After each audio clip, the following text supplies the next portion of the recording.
all over the world. Known as the Spanish flu, simply because the Republican leadership in Spain at the time continued to report on it when other governments refused. It's only in the last few decades that the sheer scale and historical significance of such an outbreak has been realised, potentially having just as much impact on humanity as the First World War.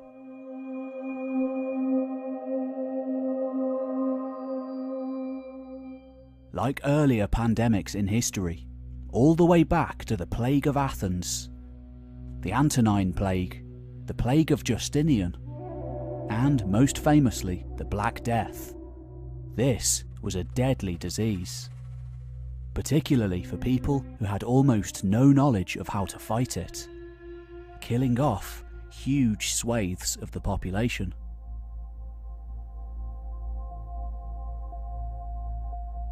Between 1918 and 1920, somewhere between a half and 2/3 of the world's population were infected, with an indiscriminate death rate of around 5%.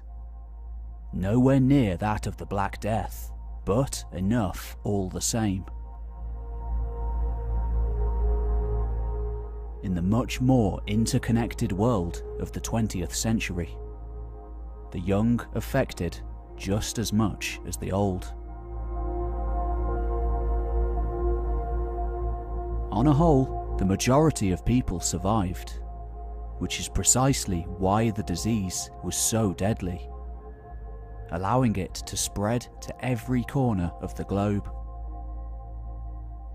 Yet, after the mass graves were filled, after each one of these deadly plagues in history subsided, the people returned, picked up where they'd left off, recovered. Sometimes finding themselves in much better positions than they'd been in before.